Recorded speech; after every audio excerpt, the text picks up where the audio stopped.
So I am currently outside my office and it is raining, as you guys can see. So I thought this would be the perfect time to share a little bit about my story, who I am, and what led me to counseling.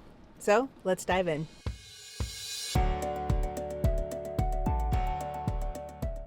So to avoid making this video super long and longer than necessary, I'm going to give just some brief highlights and some pivotal moments of my story instead of my entire story.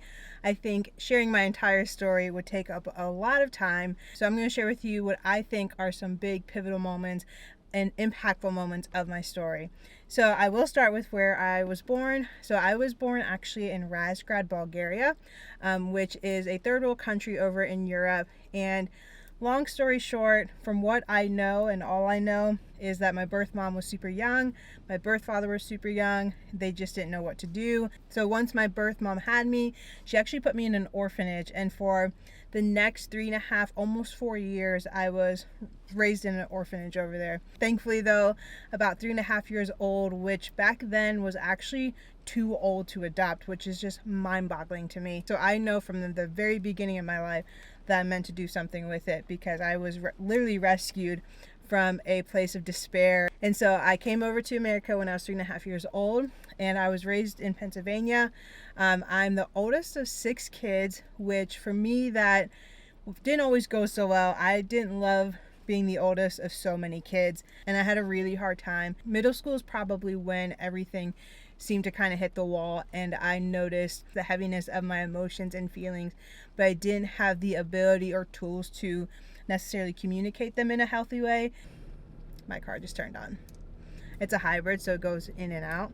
I would definitely say middle school was the pivotal moment in my life where my mental and emotional health took a drastic turn. And again, I didn't know how to recognize what was happening. And so there were literally moments I thought I was going crazy. Now, I want to back up just a little bit because literally since I can remember, I was raised up in the church. I was raised up under parents who loved Jesus and faith and, spirituality. I thought I had the understanding of Christianity and relationship with Jesus. So part of me was feeling bad because I felt that I don't have enough faith, or that there's something drastically wrong with me because I'm really struggling in areas that I don't even know how to tap into. And so I just remember again feeling such an overwhelming sense of heaviness and not being able to explain what the heaviness was. In the mix of all that, not only was I feeling that, but something that became really unhealthy is I learned how to mask it, what I thought was really well. And I would say it was actually pretty well, because very few people, if anybody, knew the depth of the struggle that I was, experiencing. I was in the place where I could literally almost become a chameleon and transform into, if I was at school, I was the quiet, reserved student. I was the, athlete who could run and do her job. When it came to church, I was able to play the part of, strong faith youth leader who loved Jesus and wasn't afraid or wasn't struggling. But when it came to me being home, especially in my room, if I was able to be alone, I really struggled with some dark, heavy thoughts that I knew weren't great, but again, I didn't know what they were. And moving into high school, that's probably when a lot of the unhealthy behavior started, and a lot of the unhealthy beliefs started to be planted and rooted, and things that I'm still working on uprooting and rerouting a new belief system. But high school for me was not fun.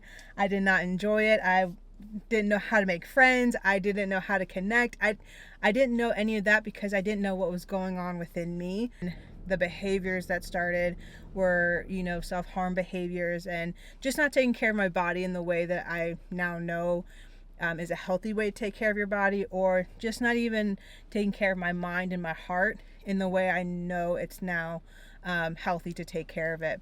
And so high school, between 9th and 12th grade, struggled a lot, again, mentally and emotionally, but for the most part was able to keep it together when it came to being around people. So then college comes along, and at that time, in 2007, I was just ready to leave. I was ready to escape what I thought was just miserable and what I thought was causing a lot of my pain and hurt. And some of the external aspects definitely, I would say, fueled the fire in me, or maybe they played a part into the hurt, but they weren't the cause of the hurt. So, but at that time in my mind, if I escape this physical place, I'll be fine mentally and emotionally. I'll be fine because it's the physical external place that's creating all the internal chaos. And again, some of it was, yes, but not everything. And so anyway, came down to Florida because it was 900 miles. And at that time, I do want to mention, I was not a great student at that time. There was some stuff that was said to me when I was in 3rd grade that really made me believe that I wasn't smart enough, that I wasn't good enough, and that I would never be a good student. And so I literally carried that with me all throughout middle school, all throughout high school, and even some of college. So I get to college and I'm just there to hang out and escape. And I find myself in a group that great people, but not the healthiest people for me. And I think looking back to that first year of college in regards to who I was hanging out with, it brings to light the understanding that not all good people are healthy people. And so I was around good people, just not the healthiest people that I needed in that season. So I didn't go to class, or I would and fail things. And so my first semester, I actually got like a 1.89 something. And so I was like, okay, that just proves I'm a bad student and I can't do this. So then, the next semester comes around, I do a little bit better, but mentally and emotionally, I'm still just not doing well. And eventually it was the second year, first semester, I'm in my dorm room. Those friends that I started hanging around with kind of all scattered. And so I'm in my dorm room and I remember thinking, I don't know what I'm doing anymore. I feel so lost and I feel so overwhelmed. And at this point, I'm starting to feel scared because I feel such a disconnect within me. But again, I didn't have the word or the ability to recognize what the disconnect was. And so within that semester, I think it was pretty close to the beginning of the semester, I have a mental breakdown, complete mental breakdown in my dorm room by myself. And I just remember thinking, oh my gosh, this is the end. This is the end. I'm not going to wake up tomorrow. I'm not going to be able to live the life that I thought I could have lived. And it was in that moment where I feel like I also, for the first time, saw God in a completely different light. And there's a different connection, even spiritually. It was a time that I audibly heard, this is a crossroad that I need you to choose where you're going. And it was the first time I was like, oh my gosh, I can either go down this path I'm continuing to go down and completely miss out on my purpose that was meant for me, or I can choose this moment in this time to go down the other end of the road and just trust that whatever's down here is going to be way better than the road that I'm currently going down. And so I was like, okay, I'm going to change course, direction, because it can't be worse than where I'm at. Nothing can be worse in my mind than where I'm currently at. So after that, that's when I first started taking my mental health seriously. Again, I didn't know what was going on, but I was like, okay, let me just talk to a therapist. Let me see if we can work out something, because again, I don't have the ability to articulate what is going on in my head. I feel like there are voices and things that are constantly drowning me. And so that's when I started going to therapy. Along with my therapy journey, that's when I also started finding my footing in my faith. Like I had mentioned before, I grew up in the church, so I thought I grew up knowing everything I need to know about Jesus and faith and religion. What I realized, though, through a lot of work, is what I had was a religion. What I longed for and what I needed was relationship. And so I started figuring out, what does relationship with Jesus look like for me? Now, I would love to say this is the end and that's when everything went perfect, but that's not the case, and that's a lie. There were and are still struggles along the way. I think part of my journey in growing has been learning that even when things aren't good, I know that my foundation is good, because my foundation is built on something outside of myself. My foundation isn't built on my capabilities. My foundation isn't built on things that I can do. And for so long, I placed so many unrealistic expectations on me. I allowed others to place so many unrealistic expectations in me. I was trying to live in people's opinions when I was never meant to occupy that space. So as I'm continuing to learn and grow and break things off of me, it has been such a unique journey that has created a lot of tears and heartache, but so much joy and peace. So to kind of wrap this up, after that moment, after that breakdown in my dorm room and going to therapy and going to church again for myself and not for other people, I then started to turn around in regards to being a good student. I had believed for years that I wasn't smart, that I wasn't capable, but I met people who spoke truth into my life. I met people who said the total opposite and made me believe in my ability and made me understand that what that person said to me in third grade wasn't truth, and it's untruths that I've held on to for way too long. So I actually ended up graduating college, which I never thought I would do. I just need to put that out there.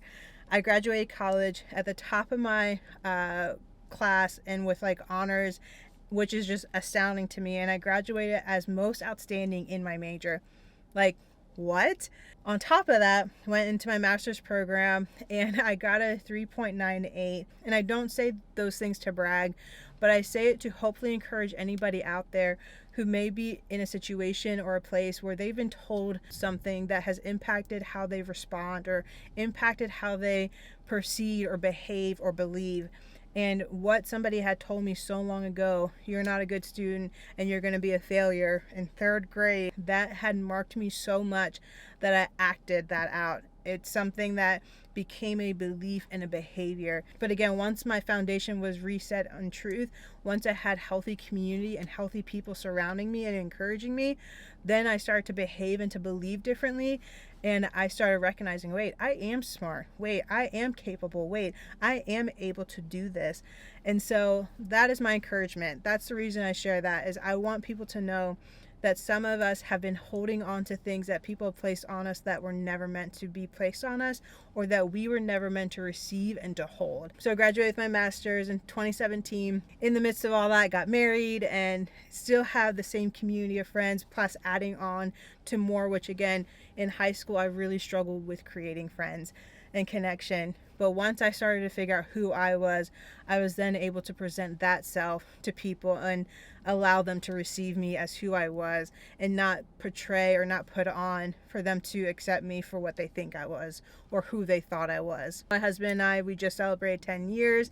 I have a wonderful dog, and we have been through highs and lows. We have been through really hard times, and we have been through really sweet and beautiful times. And in the midst of it all, I know that I am continuing to grow and continuing to find myself. Each season, I think, reveals something different. Each season continues just to reveal layers of my purpose and my calling. When I went into the counseling field, I thought, this is it. This is the pinnacle of what I'm meant to do, is be a therapist. And don't get me wrong, I absolutely love what I do. But I also know that the Lord is continuing to stretch me. He's continuing to present things and open things in different arenas for me to continue to grow and make sure that I am living the life that I have been called to live. And in the midst of all that, my relationship with my siblings is great. My relationship with my parents has grown and healed and been restored so much. And so there has been so much growth, not only in me, but in the situations around me, and they continue to grow. And so that is a little bit of my story of who I am. And as these videos continue to be put out, I will continue to share personal touches, and hopefully you will continue to hear pieces of my story. Again, my hope is that you feel connected, you feel enlightened, and you feel encouraged. I want this place and space to be a beacon of light and a beacon of hope. And I really want this space to show the importance of when practical, so when my therapy met the spiritual, Jesus and faith, that's when my life truly transformed. And I think that's when our lives can truly transform, is when the practical meets the spiritual. And so I hope you guys enjoyed hearing a little bit about my story. Like I said, that is the very condensed version. I'm sure there's a lot missing, but I think those were some of the pivotal things and moments that I wanted to make sure that I share in today's video. If you like all things mental health, therapy, and faith, I would love for you to go ahead and hit the subscribe button and join this community. I am so thankful that you tuned in. Be sure to tune in next week for more mental and emotional health tips, tricks, and information. Until next time, guys.